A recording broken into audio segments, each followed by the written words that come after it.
Sejam mais uma vez bem-vindos ao canal do professor Anatólio Arce. Vamos dar continuidade à nossa série de resolução de questões da prova do Instituto Rio Branco.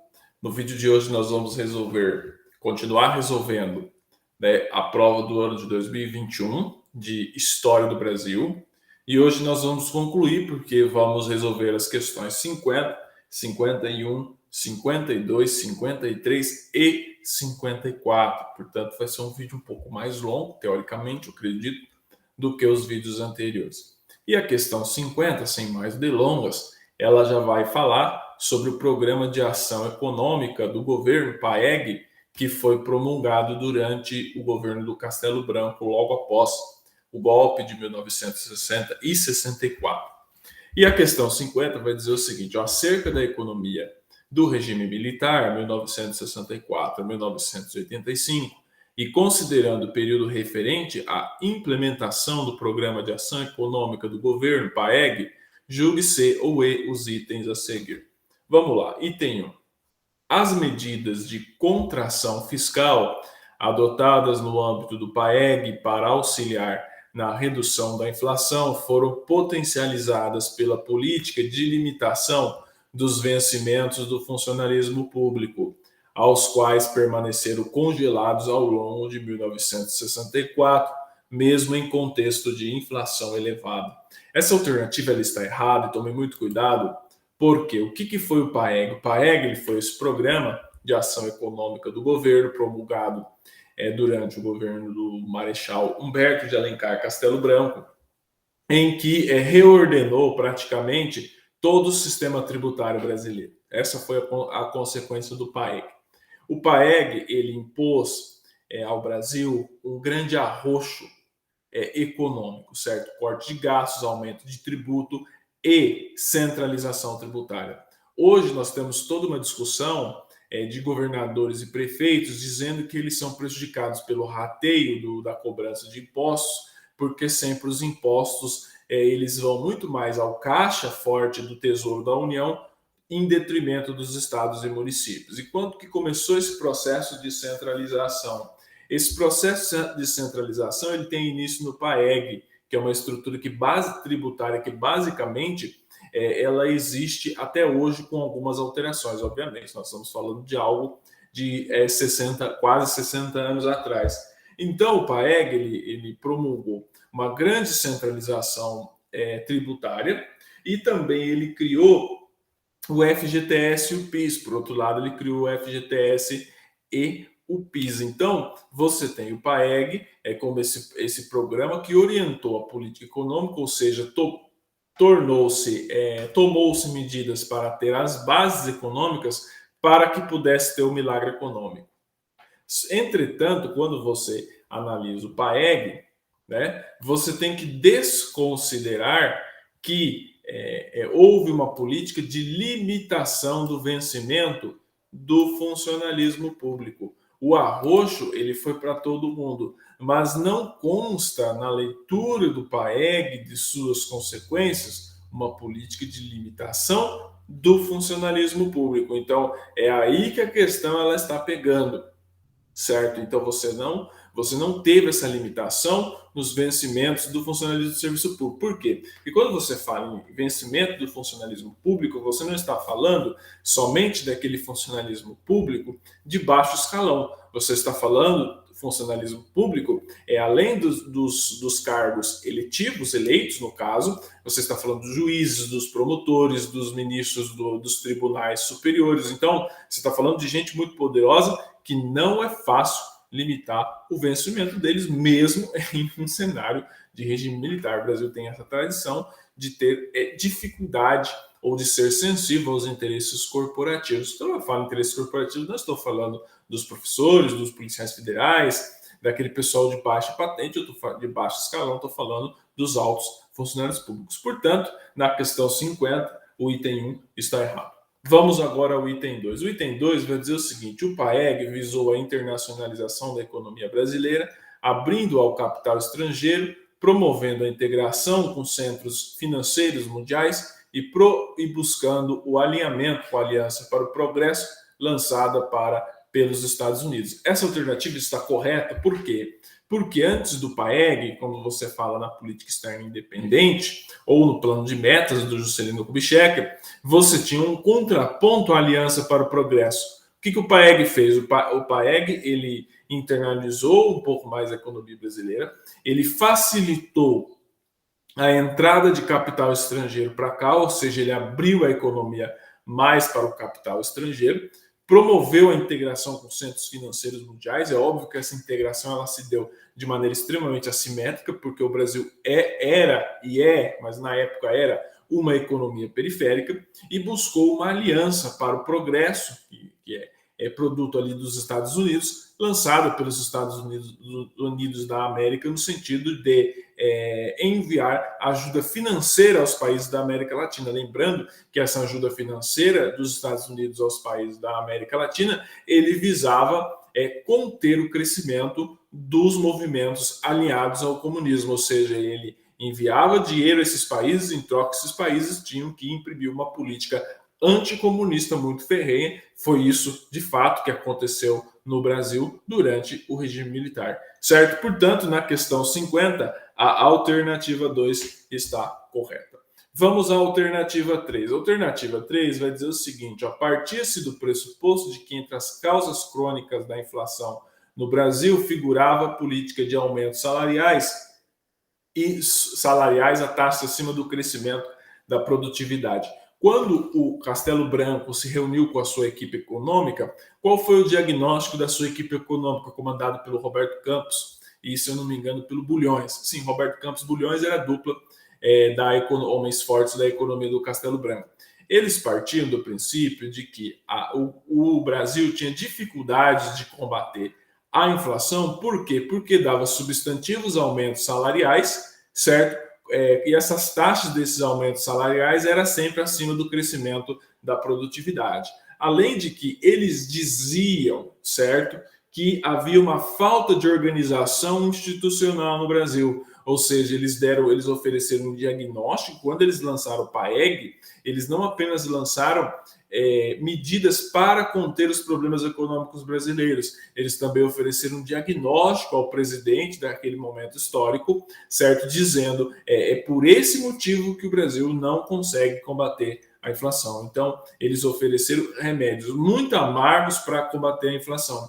E um desses diagnósticos que eles falavam era dessa política que eles consideravam irresponsáveis de aumentos salariais de taxas acima do crescimento da produtividade. Ou seja, foi um pacote econômico em que os de baixo pagaram a conta mais uma vez. Porque quando você fala de aumentos salariais acima da taxa de crescimento da produtividade, você está falando de aumento do salário mínimo, ou seja, do poder de compra dos mais pobres. Você não está falando basicamente, o Brasil sempre teve essa tradição, nessa época já tinha e continua hoje, de não mexer no salário dos maiores, dos grandões. E eles diziam que faltava uma grande organização institucional, por isso que o PAEG ele abrangeu diferentes âmbitos da economia brasileira e por sinal, do sistema tributário brasileiro, certo? Portanto, na questão 50, a alternativa 3 está correta, só fazendo uma correção. O fato dessa equipe econômica, Roberto Campos Bulhões, ter oferecido o diagnóstico não significa que o diagnóstico deles estava 100% correto,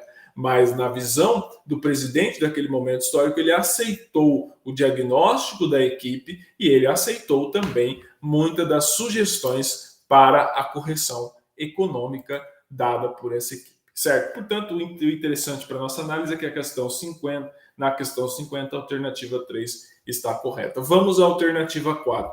A alternativa 4 vai dizer a redução do déficit público entre os anos de 1963 e 1966 foi alcançada mediante a diminuição dos gastos governamentais, conjugada com a contração da carga tributária, reforçando a orientação liberal do PAEG. Vamos lá, essa alternativa ela está errada. Primeiramente, você tem que analisar que a redução do déficit público, quando você fala em PAEG, o PAEG começa em 1964, não em 1963. Então, pelo fato dele contar o ano de 1963, no meu ponto de vista, está invalidando a questão. Mas tem outro fato que invalida a questão, que é a seguinte: a orientação do PAEG ela não era 100% liberal. Por quê? Porque você tinha um grande cabedal de medidas que aumentavam impostos, certo? Em que mantinha o papel do Estado na economia, mas ele era uma medida de arroxo. O que foi o PAEG? O PAEG foi uma medida de arroxo, certo? E de abertura da economia brasileira ao capital estrangeiro. Ele não foi uma desregulamentação do Estado. Essa desregulamentação do Estado, ela vem da década de 1980 para cá. Então, nesse momento histórico, na economia da década de 1960, era inconcebível você ter medidas em que o Estado não tivesse participação. Lembrando que nós estamos falando de um período histórico em que houve profunda participação do Estado na economia. Nós temos um sistema todo de proteção social na Europa, nós temos todo um sistema de investimento na economia em grandes obras nos Estados Unidos, também aqui nos países da América Latina. Então, você dizer que o PAEG ele tinha uma orientação liberal já é algo exagerado e descontextualizado do momento histórico, mas é óbvio que ele tinha uma orientação de choque e de arroxo econômico, ou seja, dificilmente você impõe um arroxo econômico muito forte sem a presença do Estado e sem a força que o Estado tem para intervir na economia, certo? Portanto, na questão 50, a alternativa 4 está errada. E recapitulando, na questão 50, a alternativa 1 está errada, a alternativa 2 está correta, a alternativa 3 está correta e a alternativa 4 está errada. Vamos agora à questão 51. Vai trazer o seguinte enunciado: entre 1987 e 1988, a experiência constituinte resultou na Carta Constitucional de 1988 e trouxe profundas mudanças em diversos aspectos da sociedade brasileira. No que se refere às características da nova Constituição, julgue C ou E os itens a seguir. Essa questão ela está pedindo para o candidato que ele analise o conteúdo da Constituição de 1988 e, sobretudo, as suas inovações no tocante às cartas magnas brasileiras anteriores, certo? Sobretudo a anterior, que era a do regime militar. Vamos lá, o item 1, ele vai trazer o seguinte enunciado: a Constituição de 1988 assegurou a diminuição da jornada de trabalho, o abono de férias, o seguro-desemprego e a conquista e as outras conquistas para os trabalhadores. Essa alternativa ela está correta. Por quê? Porque várias das conquistas históricas dos trabalhadores que iniciaram nas lutas na década de 1910, 1920 e desencambaram ou desaguaram na consolidação das leis do trabalho de 1941, a Constituição recebeu todas essas conquistas históricas dos trabalhadores. Então, ela recebeu e ela assegurou. Ela está correta essa questão? Por quê? Porque a Constituição de 1988 é considerada a Constituição cidadã, foi apelidada pelo presidente daquele momento histórico da Assembleia Nacional Constituinte, o Dr. Ulisses Guimarães. Ela foi considerada cidadã porque ela não apenas conferiu novas garantias de cidadania aos brasileiros, como também assegurou aquelas garantias trabalhistas historicamente conquistadas pelos trabalhadores. Portanto, na questão 51, a alternativa 1 está correta. Vamos à alternativa 2. A alternativa 2 vai dizer o seguinte: a nova norma constitucional reforçou o poder legislativo, capacitando-o a anular atos do poder executivo e a isentar-se das decisões do poder judiciário, quando este atinge parlamentares durante o exercício do cargo. Essa alternativa ela está errada. Tome muito cuidado com ela, porque ela tem uma aparência de certa. De fato, a nova norma constitucional ela reforçou o poder legislativo. Nós viemos de uma Constituição, que era a Constituição do regime militar, em que o poder legislativo tinha um papel extremamente fraco, ou seja, um papel extremamente secundário nas decisões políticas. E, de fato, o legislativo ele pode anular atos do Poder Executivo. Por exemplo, se uma lei é vetada pelo presidente da República, pelo governador ou pelo prefeito, certo? O Poder Legislativo local, estadual ou federal pode anular esse veto, derrubar esse veto do presidente, ou seja, ele pode anular atos do Poder Executivo, mas não pode isentar-se de decisões do Judiciário quando atinge parlamentares durante o exercício do cargo. Isso já aconteceu várias vezes, por exemplo, quando um parlamentar ele é pego cometendo crime ou ele é condenado, certo? O parlamento ele não pode se furtar da decisão, entendeu? Ele não pode se isentar dessa decisão. O que acontece é que muitas vezes os parlamentos protelam isso. Ele não se isenta, ele protela, ou seja, ele não põe na pauta, ele usa subterfúgios regimentais para não pôr isso em pauta. Por exemplo, nós vimos recentemente aquela deputada que matou o marido. O que aconteceu? O Poder Judiciário provocou o Poder Legislativo, só o Poder Legislativo pode julgar parlamentares, certo? Por questão de decoro, mas você vê a mesa diretora da Câmara protelando aquilo ali, porque na visão da mesa diretora da Câmara eles tinham assuntos mais urgentes, certo? Portanto, é fato de que ele não pode se isentar de decisões do Poder Judiciário quando este atinge parlamentares. Então, essa parte aqui está anulando a questão, certo? Portanto, na questão 51, o item 2 está errado. Vamos ao item 3. Uma das mudanças trazidas pela Constituição de 1988 foi a redução do mandato presidencial para 4 anos, com eleição em 2 turnos e a extensão do voto aos analfabetos. Essa alternativa ela está errada, tome muito cuidado, certo? Porque uma das mudanças trazidas pela Constituição de 1988 não foi a redução do mandato presidencial. Então, o que aconteceu? Ali na Constituinte, eles passaram, certo, a colocar o mandato do Sarney de 4 anos. O Sarney acabou usando de um subterfúgio para estender o seu mandato e conseguir mandato de 5 anos. Então, qual foi o acordo que eles fizeram ali? O acordo que eles fizeram ali é que o presidente a ser eleito em 1989, que tomaria posse em 1990, que foi o Collor no caso, teria um mandato de 5 anos. Entretanto, quando a Constituição completasse o seu 5º ano, que seria em 1993, teria um plebiscito de revisão do sistema de governo, em que a população decidiria entre o parlamentarismo e o presidencialismo. E dentro do parlamentarismo ou presidencialismo, você escolheria a república ou a monarquia. Esse plebiscito ocorreu em 1993. O presidencialismo ganhou com um mandato de 4 anos, valendo para o próximo período constitucional.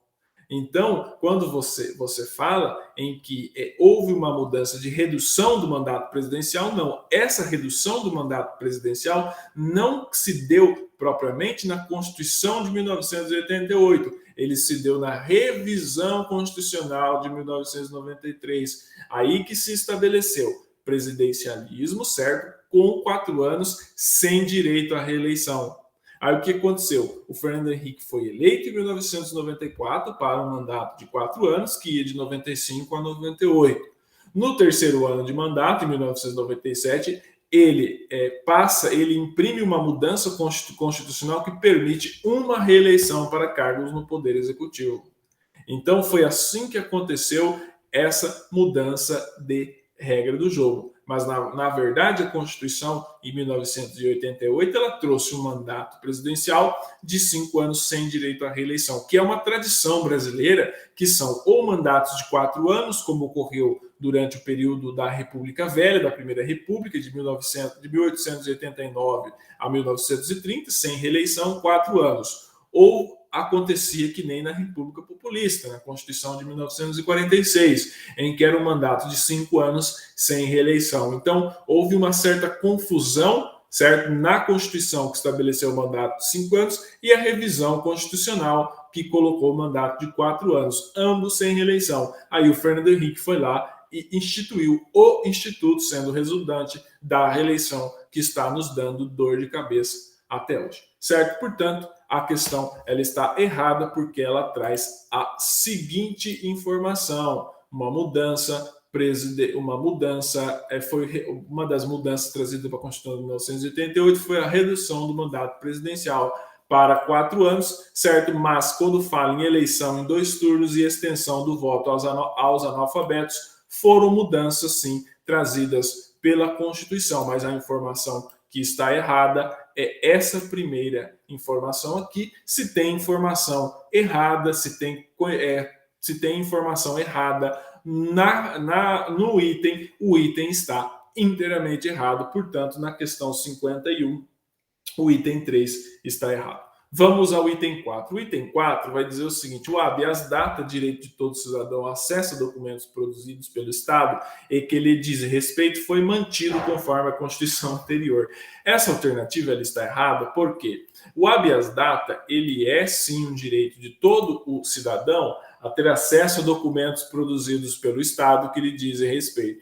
Mas ele foi instituído pela Constituição de 1988, ele não foi mantido, porque na Constituição anterior não se previa isso.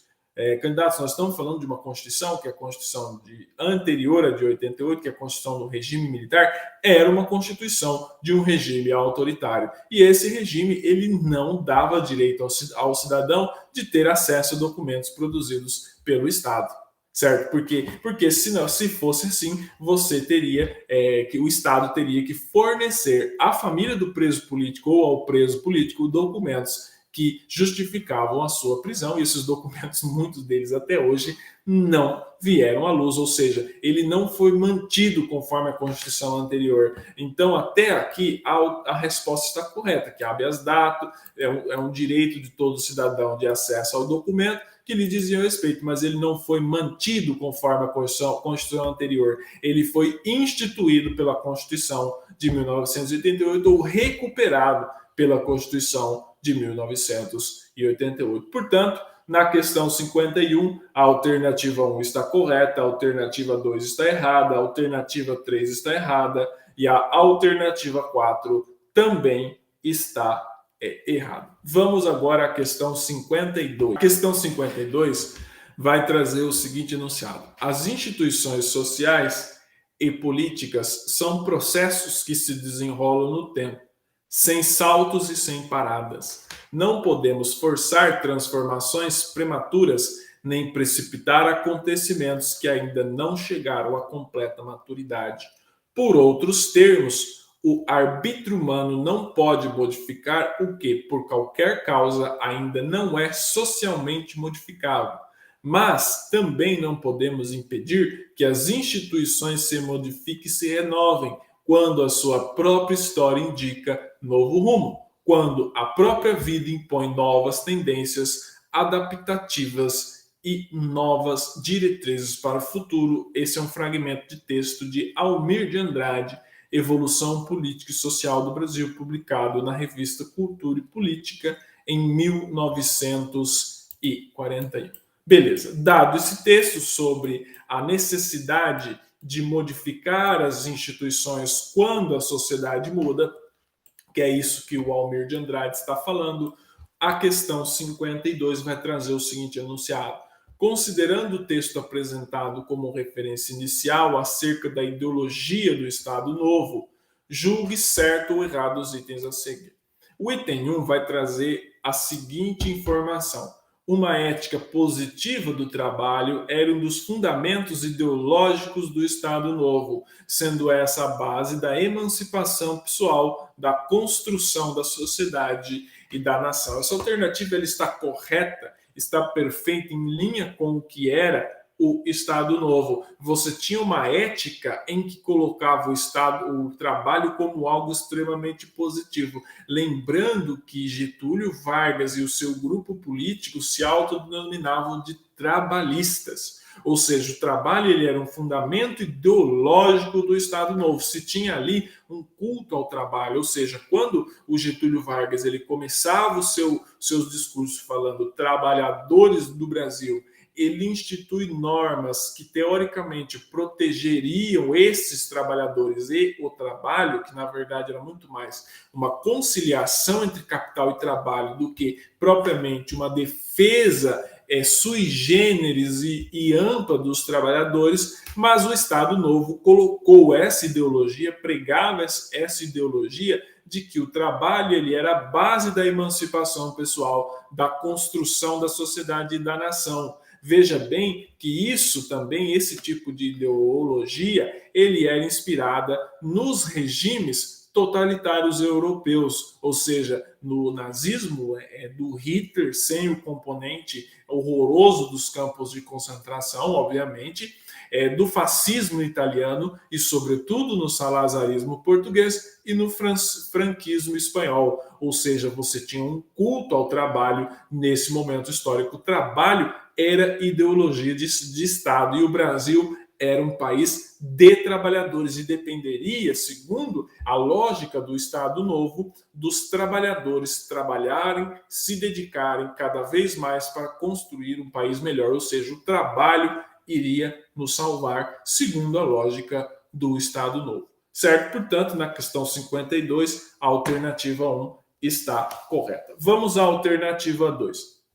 A alternativa 2 vai dizer o seguinte, o Estado buscou legitimidade na ação de democracia, na noção, vamos ler de novo.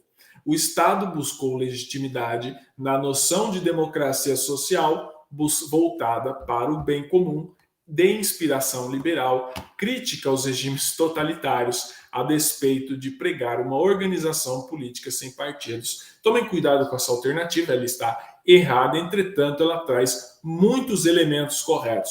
O Estado Novo ele buscou sim legitimação na noção de democracia social, voltada sim para o bem comum, certo? Mas não era de inspiração liberal e muito menos de crítica aos regimes totalitários. Ele não era de inspiração liberal, ele era de elogio aos regimes totalitários, inclusive de silêncio a todo o atropelo que os regimes totalitários fizeram à dignidade da pessoa humana. Entretanto, o Estado Novo ele buscou sim legitimidade na noção de democracia social, voltada para o bem comum, e também pregava uma organização política sem partidos, certo? Tanto é que os partidos políticos começam a surgir no Brasil, certo? Após o fim do Estado Novo. É óbvio que esses partidos políticos se organizaram enquanto grupos ideológicos de pessoas no contraponto ao Estado Novo, ou no elogio ao Estado Novo, no caso do PTB,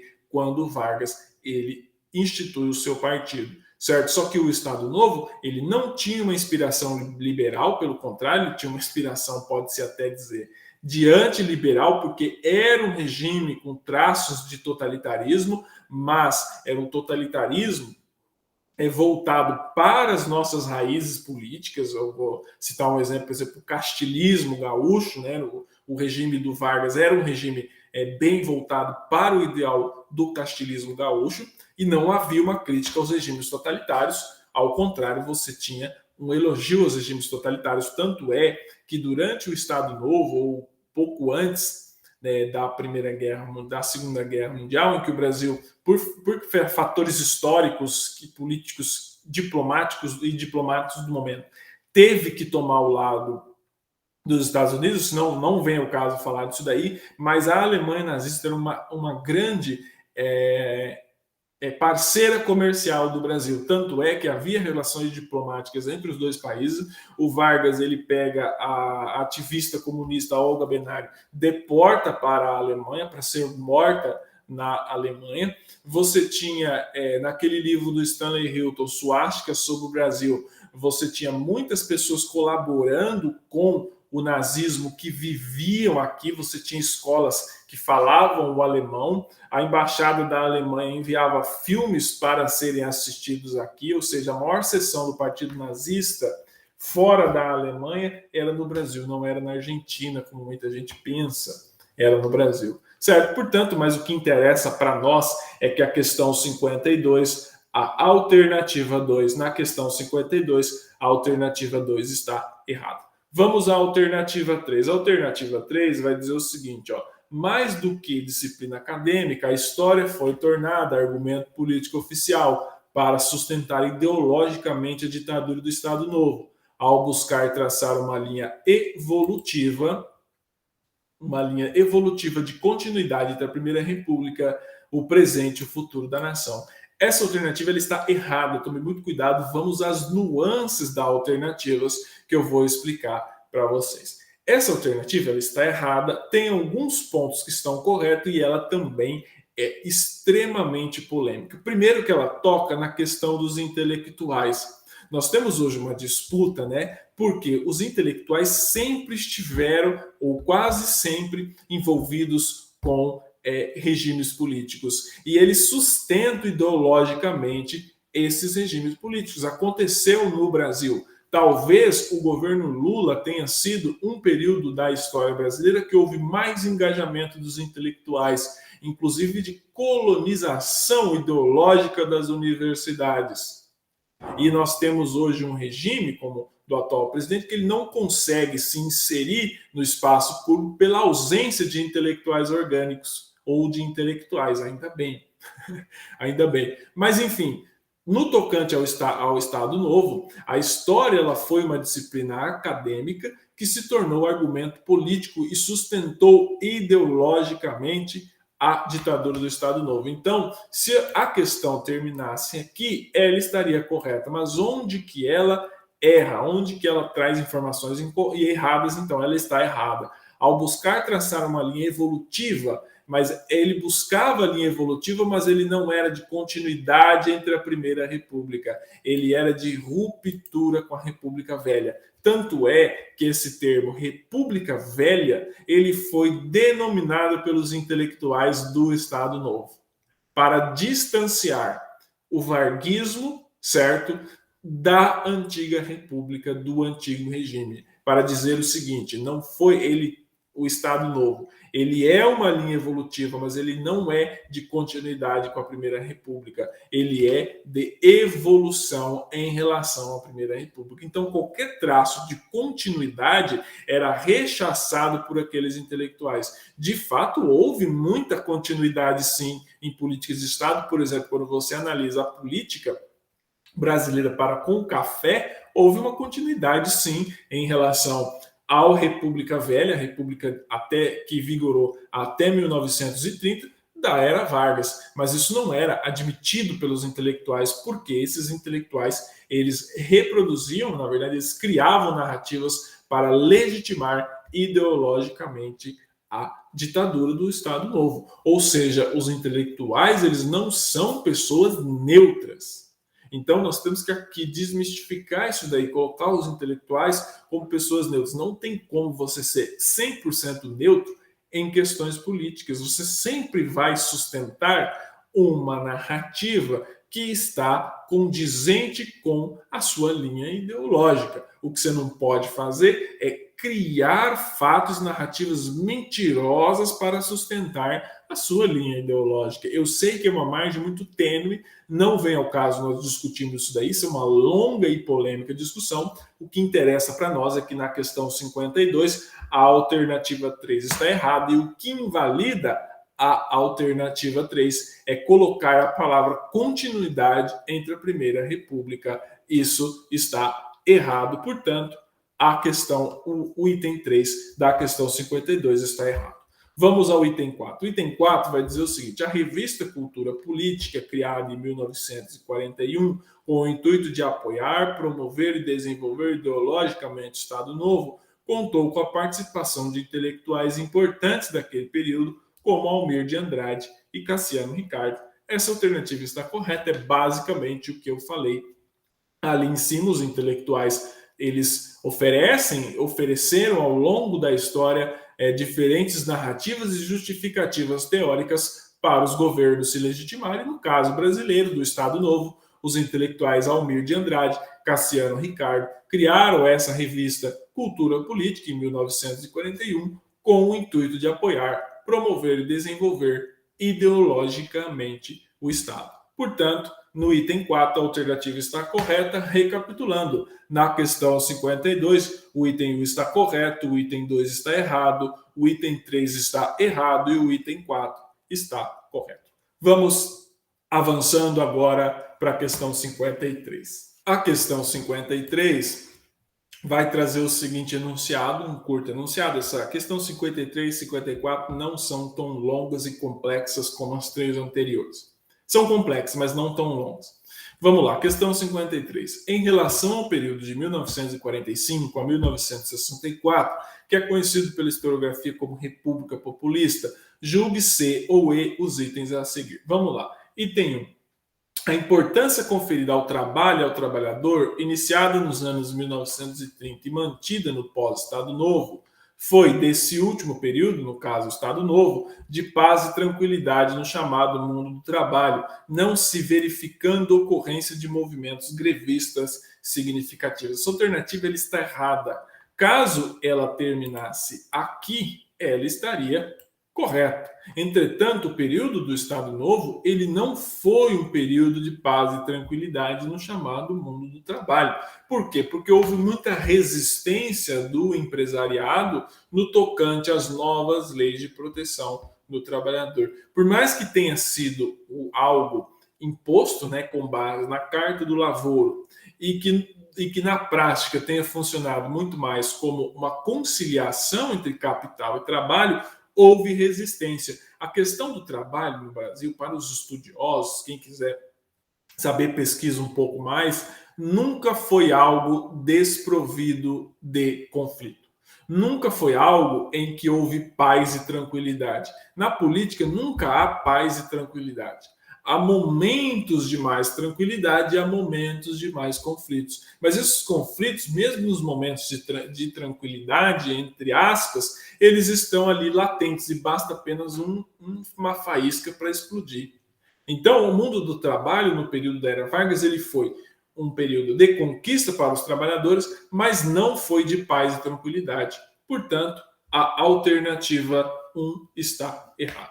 Vamos à alternativa 2. A alternativa 2 vai dizer o seguinte: publicado em maio de 1945, o decreto-lei conhecido como Lei Agamenon definiu os dois pilares do sistema partidário no pós-Estado Novo, o pluripartidarismo e a abrangência nacional. A Lei Agamenon, promulgada em 1945, essa alternativa ela está correta, porque a Lei Agamenon de 1945 ela definiu sim os pilares do sistema partidário pós-Estado Novo, que seria o pluripartidarismo e a abrangência social. O Estado Novo, que foi um período de 8 anos, entre 1937 e 1945, que após a Segunda Guerra Mundial ele entra em crise, porque o mundo ele muda a partir da vitória dos Estados Unidos e dos aliados na Segunda Guerra Mundial. A Segunda Guerra Mundial ela é conhecida também aqui no Ocidente como a vitória da democracia sobre a ditadura. E o Estado Novo era um regime ditatorial. Então,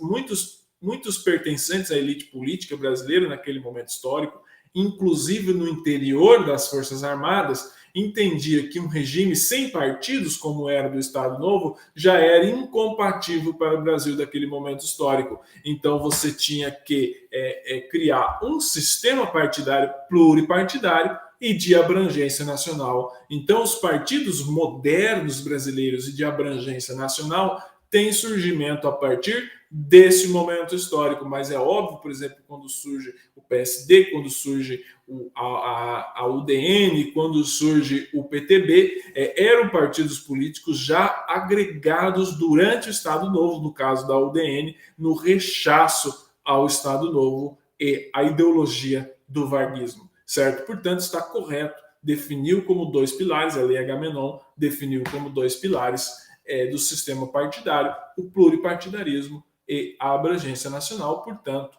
no item 2, a alternativa está correta. Vamos agora ao item 3. O item 3 vai dizer o seguinte: criado em 1948, a Comissão Econômica para a América Latina, CEPAL, reuniu economistas e cientistas sociais dedicados a estudar problemas comuns de países latino-americanos, em particular relacionados às consequências negativas da dependência gerada pelo modelo agroexportador. Também está correta. A Comissão Econômica para a América Latina e Caribe, CEPAL, vinculada à Organização das Nações Unidas, reuniu muitos economistas, cientistas sociais e intelectuais latino-americanos que estudaram os problemas do subdesenvolvimento latino-americano. Nós temos intelectuais, por exemplo, como o economista argentino Raul Prebisch, e alguns dizem e sustentam de que a Comissão Econômica para a América Latina reunia muitos economistas de linhas keynesiana e muitos cientistas sociais de esquerda ou sociais democratas. Isso é bem verdade, mas o objetivo da CEPAL era estudar problemas comuns de países latino-americanos. Você tinha, por exemplo, Fernando Henrique Cardoso e o Enzo Faleto publicaram, um sociólogo, Fernando Henrique Cardoso, brasileiro, e o Enzo Faleto, um sociólogo chileno, que publicou Dependência e Desenvolvimento na América Latina. Eles sustentavam que esse quadro de dependência, né, era um problema comum dos países da América Latina, ou seja, na economia cada vez mais internacional daquele momento histórico, os problemas também se tornavam cada vez mais internacionais. E onde que estava esse problema comum dos países da América Latina? Consequências negativas da dependência gerada pelo modelo agroexportador. Então você tinha que promover o processo de industrialização desses países. Fácil de fazer isso? Não era fácil. Cada país tinha a sua história, a sua estrutura econômica e a sua particularidade regional, mas a Comissão Econômica da América Latina, a CEPAL, produziu muito material de relevo. Alguns deles até influenciaram governantes em determinados momentos históricos. Em determinados dos momentos históricos. Portanto, na questão 53, a alternativa 3 está correta. Vamos à alternativa 4. A alternativa 4 vai dizer o seguinte: a política externa independente PEI, instituída no governo Jânio Quadros em 1941 e mantida em suas linhas gerais no governo de João Goulart, foi coerente e deu continuidade à tradição da política externa brasileira. Essa alternativa ela está errada e eu vou dizer por quê. Quando você fala na política externa independente, a política externa independente ela foi, de certa forma, uma ruptura com a tradição brasileira. Por quê? Porque ela imprimiu um ritmo próprio à política externa independente brasileira, deu um ar, de certa forma, expansionista. Eu sei que é muito mais complexo do que isso. A política externa independente foi um período estudado bastante pelos autores. Se você for ver no livro do embaixador Rubens e Cúpero, A Diplomacia na Construção do Brasil, você viu que não é tão fácil entender a inserção da política externa brasileira na própria história diplomática do Brasil, que você tem momentos em que a política externa brasileira tem independente, a política externa independente tem certa força, depois ela perde a força nos primeiros governos do regime militar, depois ela é recuperada pelo Geisel, pela dupla Geisel-Azeredo da Silveira, pela dupla Geisel e Azeredo da Silveira, durante o regime do presidente Geisel, em que você impõe a política externa pragmática e ecumênica.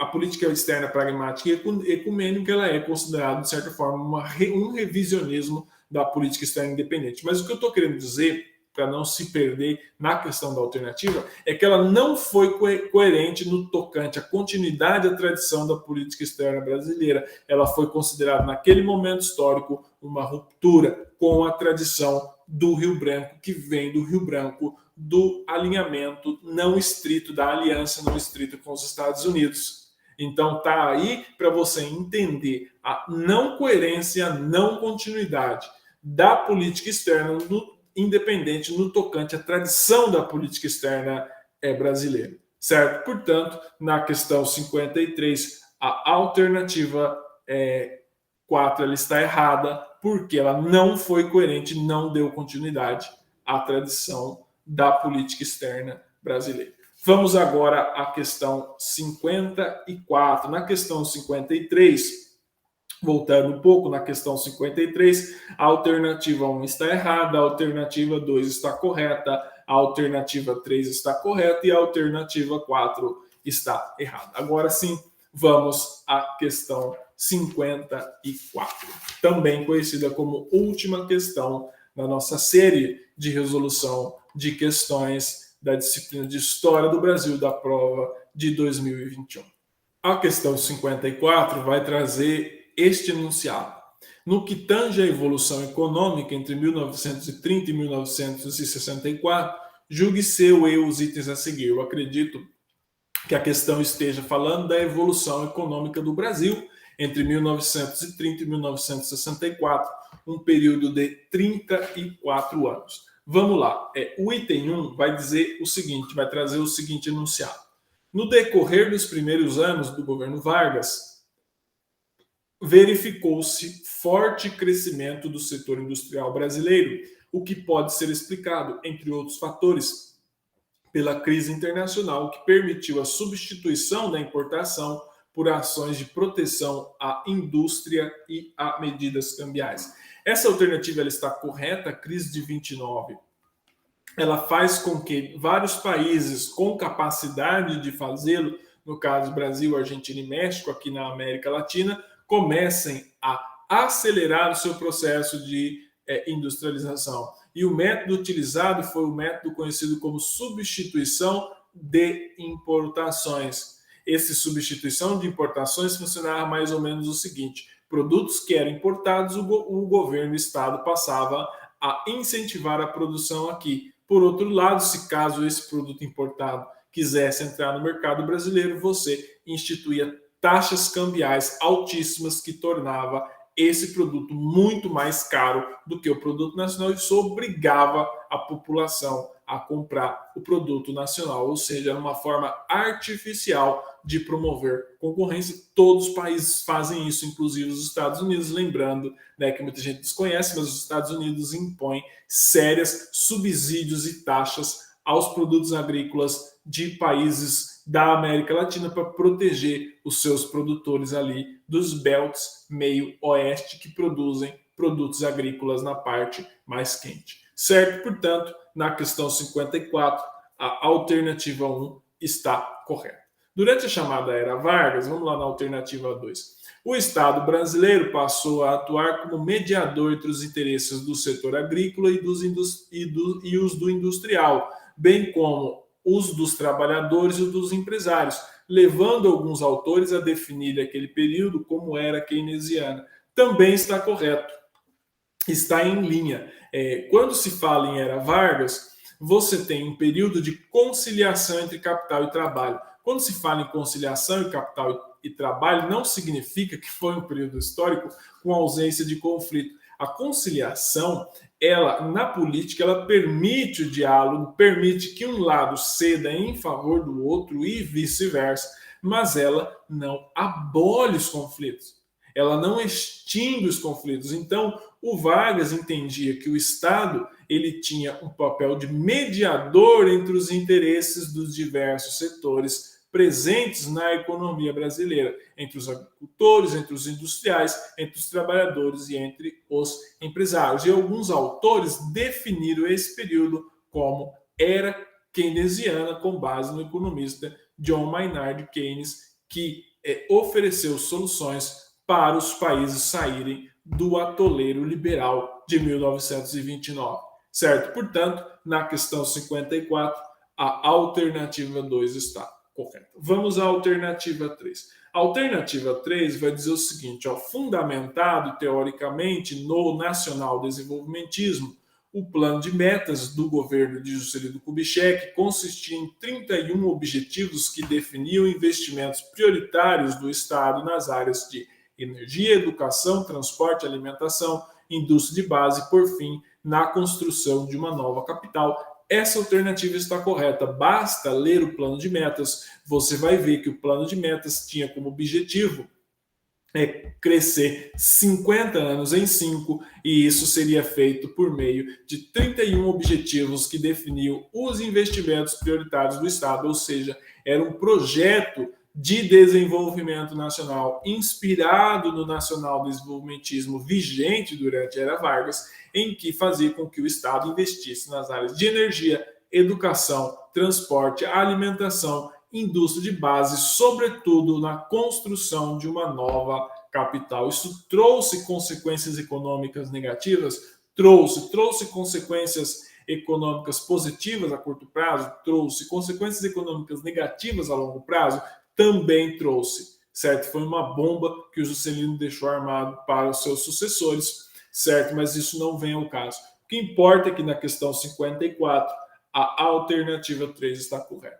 Vamos à alternativa 4. A alternativa 4, ou item 4, vai dizer: durante o governo JK, a taxa de crescimento do Produto Interno Bruto, PIB brasileiro, superou a da América Latina, mas não a do mundo. Essa alternativa ela está errada, tome muito cuidado, tem um detalhezinho aí. Por mais que o JK tenha ficado conhecido pelo seu plano de metas, pelos objetivos e, sobretudo, pela construção da nova capital, o crescimento do PIB brasileiro não superou o da América Latina, ele ficou ali na média e também não superou do mundo. Nós estamos falando num período histórico que é conhecido como a Era de Ouro do sistema capitalista, em que, a nível mundial, os países ostentaram taxas de crescimento muito altas. Então, o Brasil ele não acompanhava de pé de igualdade esse crescimento mundial, tanto é que o Brasil não crescia mais também porque houve um grande aumento da dívida e atritos com o Fundo Monetário Internacional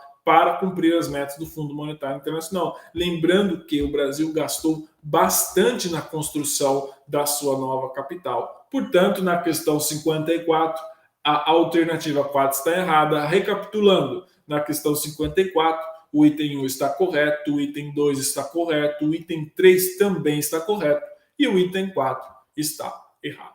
Muito obrigado pela atenção de todos vocês. Seguimos aqui com os nossos estudos.